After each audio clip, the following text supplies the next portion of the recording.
பிரதமர் பதவி விலகும் வரையிலே உண்ணாவிரதம் நான் இருப்பேன் என்று விமல் வீரவம்ச உண்ணாவிரதம் இருந்தால் அவருடைய நிலைமை மிக மோசமடையும், மிக கவலைக்கிடமாக மாறும் என்ற அடிப்படையிலே அமைச்சரவை பேச்சாளர் நலிந்த ஜெயதிச இப்போது அமைச்சரவை முடிவுகளை அறிவிக்கின்ற ஒரு கூட்டத்திலே இந்த விடயத்தை தெரிவித்திருக்கின்றார். அது மாத்திரமல்லாமல் ஒருபோதும் பிரதமர் பதவி விலக மாட்டார், நாங்கள் புதிய திட்டங்களை வகுத்திருக்கின்றோம், அதற்கிணங்க நடப்போம். ஆனால் விமல் வீரவம்ச எத்தனை நாட்கள் வேண்டுமானாலும் உண்ணாவிரதம் இருக்கலாம், ஆனால் கல்வி அமைச்சிற்கோ பரீட்சைகள் திணைக்களத்திற்கோ எந்த விதமான இடையூறும் இல்லாமல் அவர் எத்தனை நாட்கள் வேண்டுமானாலும் உண்ணாவிரதம் இருக்கலாம் என்ற அடிப்படையிலே இன்றைய தினம் நலிந்த ஜெயதிச அமைச்சரவை பேச்சாளர் நலிந்த ஜெயதிச இந்த விடயத்தை அமைச்சரவை முடிவுகளை அறிவிக்கின்ற அந்த கூட்டத்தின் போது அல்லது அந்த ஊடக சந்திப்பின் போது இந்த விடயத்தை தெரிவித்திருக்கின்றார். மேலும் முன்னாள் ஜனாதிபதி ரணில் விக்ரமசிங்கவை காப்பாற்றுவதற்கு போராடிய 5 மருத்துவர்கள், அதாவது நோயிலிருந்து காப்பாற்றுவதற்கோ அல்லது அவர் இறக்கப் போகின்றார் அவரை காப்பாற்றுவதற்காக அல்ல, மாறாக அவரை சிறையிலிருந்து காப்பாற்றுவதற்காக அவருக்கு நெஞ்சிலே 4-5 அடைப்பு இருக்கின்றது என்று அவரை காப்பாற்ற முயற்சித்த 5 மருத்துவர்கள் இப்போது கடும் விசாரணைக்கு உட்படுத்தப்பட்டு வருகின்றார்கள்.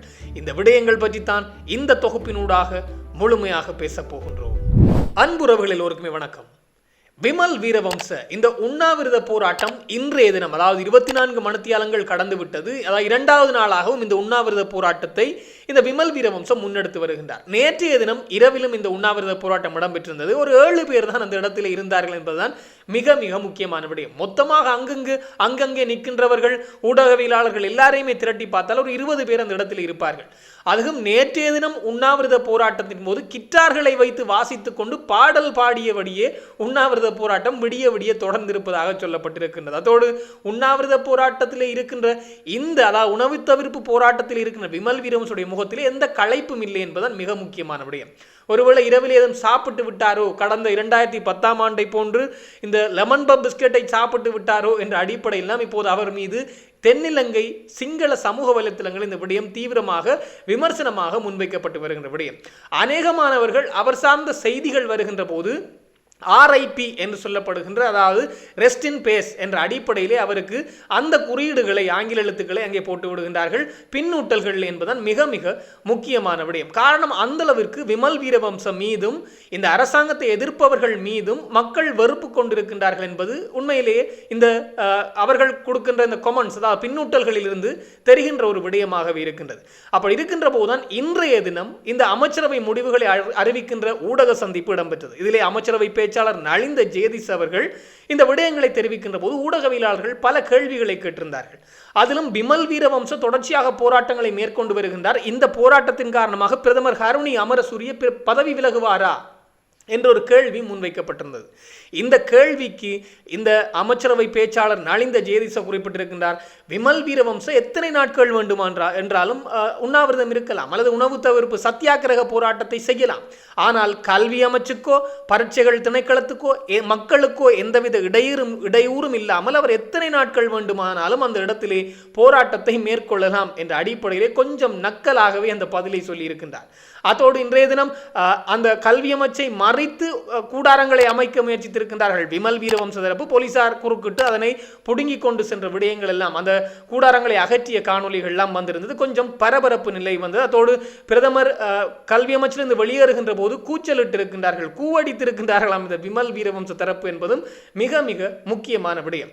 அதிலும் இந்த விமல் வீரவம்ச இடையூறு இல்லாமல் நீங்கள் எத்தனை நாட்களும் உண்ணாவிரதம் இருக்கலாம் என்று சொன்ன நலிந்த ஜெயதிச, அதோடு பிரதமர் பதவி விலக வேண்டும், விலகும் வரையிலே அவர் உண்ணாவிரதம் இருப்பேன் அல்லது இந்த சத்தியாகிரக போராட்டத்தை செய்வேன் என்று பிடிவாதமாக இருந்தால் அது நாள் செல்லும், அதாவது அது பல காலமாகும் என்ற அடிப்படையிலே இப்போது கொஞ்சம், அதாவது அவருடைய கூறுகின்ற போது இந்த ஊடக சந்திப்பின் போது சிரிக்காமல் பதிலை சொல்லிவிடுகின்றார் என்பதுதான் மிக மிக முக்கியமான விடயம். எனவே இந்த விமல் வீரவம்சவுக்கு அதோடு இன்னொரு விடயத்தையும் சொல்லியிருக்கின்றார். கடந்த காலங்களை போன்று தண்ணி கொண்டு வந்து தந்து உண்ணாவிரதத்திலிருந்து எழுப்புவதற்கும், ஒரேஞ்ச் பழங்களை கொண்டு வந்து தந்து உண்ணாவிரதத்தில் எழுப்புவதற்கும் யாரும் இல்லை, அதாவது ராஜபக்சக்களை சுட்டி காட்டியிருக்கின்றார். காரணம், கடந்த காலங்களிலே மஹிந்த ராஜபக்சன் தண்ணி கொண்டு வந்து கொடுத்து இந்த 2010 உண்ணாவிரதத்தை முடித்து வைத்தார், அதோடு கோட்டாபய ராஜபக்ச. ஆனால் இந்த முறை அப்படி யாரும் வரப்போவதில்லை என்ற விடயத்தையும் அவர் சுட்டிக்காட்டியிருக்கிறார். காரணம், கோட்டாபய ராஜபக்ச ஒருபோதும் பொது வழிக்கு நீ வரமாட்டார். அவர் வந்தால் அவர் யாரை பார்க்க செல்கின்றார்களோ அவர்களும் அதாவது மக்கள் மத்தியிலே கடும் எதிரிகளாக பார்க்கப்படுவார்கள். மஹிந்த ராஜபக்ச இயலாத நிலையிலே இருக்கின்றார். ஒன்று வர வேண்டும் என்றால் உதயகமன்வெல வருவார். காரணம், இப்போது அவர்தான் அதிகமாக கொக்கரித்துக் கொண்டிருக்கின்றனர். அல்லது நாமல் ராஜபக்ச தரப்பு வர வேண்டும். அதோடு இந்த சஜித் தரப்பு அந்த பக்கமே வரமாட்டார்கள் என்பது மிக மிக முக்கியமான விடயம். காரணம், சஜித் தரப்பு அங்கே வந்தால் விமல் வீரவம்சவும் அவர்களும் ஒன்று என்று சொல்லிவிடுவார்கள் என்ற பயத்திலே சஜித் தரப்பு வரமாட்டார்கள். ஒன்று வருவதென்றால் உதய கம்மன்பல வர வேண்டும், அல்லது சரத் வீரசேகர போன்றவர்கள் வர வேண்டும், அல்லது நாமல் ராஜபக்ச வர வேண்டும். இவர்கள் வரவில்லை என்றால் இந்த விமல் வீரவம்சனுடைய நிலை மிக மிக மோசமடையும். அதாவது வாக்கு கொடுத்து விட்டேன், செத்துத்தான் ஆக வேண்டும் என்று செத்தாலும் செத்து போகும் மனிதர் என்பதுதான் மிக மிக முக்கியமான விடயமாக இருக்கின்றது. மேலும் உதய கம்மன் இப்போது கடும் கோபம் கொண்டிருக்கின்றார். இந்த கல்வி சீர்திருத்தங்களை செய்வதற்கு இந்த அரசாங்கத்திற்கு யார் அருகதை கொடுத்தது? இந்த அரசாங்கத்திற்கு எந்த அருகதையுமே இல்லை இந்த கல்வி சீர்திருத்தங்களை செய்வதற்கு.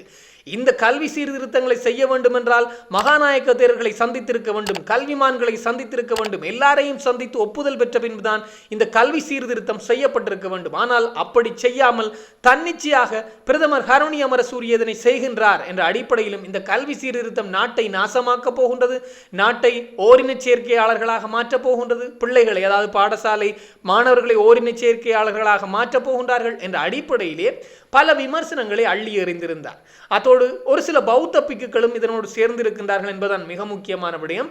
அந்த பௌத்த பிக்குகளும் இன்றைய தினம் விமல் வீரவம்சவை சந்தித்து ஆசி கொடுத்திருந்தார்கள், நன்றாக உண்ணாவிரதம் இரு என்ற அடிப்படையில். எனவே அந்த பிக்குகளும் கடுமையாக பிரதமர் ஹரணி அமரசூரியவை சாட ஆரம்பித்திருக்கின்றார்கள். உடனடியாக அவர் பதவி விலக வேண்டும், கல்வி அமைச்சு பதவியிலிருந்து அவர் விலக வேண்டும், விலகி புதியதொரு அரசியலமைப்பு புதியதொரு அமைச்சரவை மாற்றத்தை கொண்டு வர வேண்டும் என்ற அடிப்படையிலே கடும் கோஷங்கள் அல்லது கடும் கொக்கரிப்புகள் இடம்பெற்று வருகின்றது என்பது மிக முக்கியமான விடயம். மேலும் ஒரு மிக முக்கியமான செய்தி என்று பார்க்கின்ற போது, கடந்த காலங்களில் ரணில் விக்ரமசிங்கே கைது செய்யப்பட்டிருந்தார். கைது செய்யப்பட்ட ரணில் விக்ரமசிங்கே சிறைக்கு கொண்டு செல்லப்பட்டிருந்தார். சிறைக்கு கொண்டு செல்லப்பட்டவுடன் நெஞ்சை பிடித்துக் கொண்டு கீழே விழுந்து விட்டார்.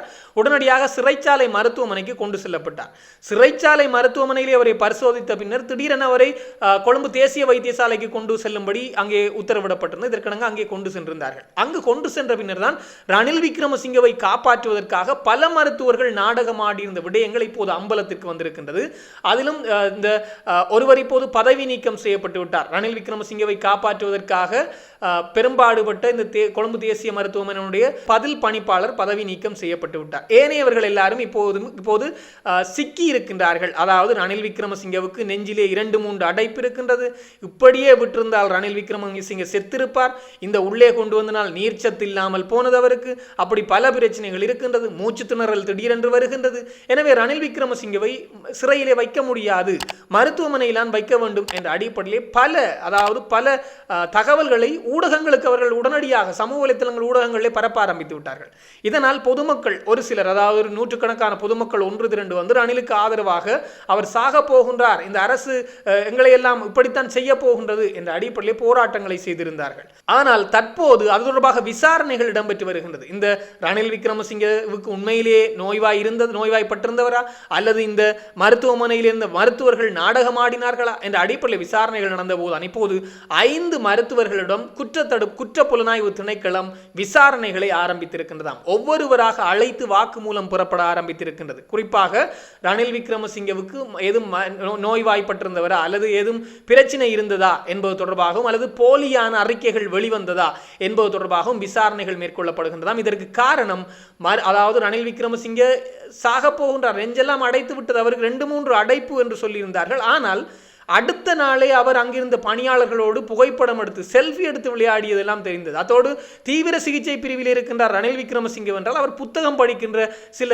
சில புகைப்படங்கள்லாம் வெளியாகிருந்தது. இதனை மையமாக கொண்டு இப்போது விசாரணைகள் இடம்பெறுகின்றது. அதோடு மருத்துவமனையில் 2 நாட்கள் இருந்து விட்டு 3வது நாள் சும்மா கம்பீரமாக அந்த மருத்துவமனையை விட்டவர் தனியே நடந்து சென்ற காணொலிகள் எல்லாம் மிக பெரும் பேசுபொருளாகினதற்கு இணங்க இப்போது விசாரணைகள் துரிதப்படுத்தப்பட்டிருக்கின்றது. 5 பேரிடமும் துருவி விசாரிக்கப்படுகின்றது சொல்லலாம். ரணில் விக்ரமசிங்கவை அவர்கள் காப்பாற்ற நினைத்ததற்கு, அதாவது அவருடைய உயிரை காப்பாற்றுவதற்கல்ல, சிறைச்சாலைக்குள்ளே செல்லாமல் காப்பாற்ற நினைத்ததற்கு இப்போது பெரும் வேட்டு வைக்கப்பட்டிருக்கின்ற என்பதுதான் மிக முக்கியமான விடயம். பொறுத்திருந்து பார்ப்போம் யார் யாரெல்லாம் இந்த விடயத்திற்குள்ளே உள்ளே வரப்போகின்றார்கள் என்பதை. இது தொடர்பாக இன்னும் பல தகவல்கள் வருகின்ற போது உடனுக்குடன் தெளிவுபடுத்த நானும் தயாராக இருக்கிறேன். இன்னும் ஒரு தொகுப்போடு சந்திக்கலாம். உங்களிடம் விடைபெறும் நான் என்றும் உங்கள் அன்பின் ஈழன். வணக்கம்.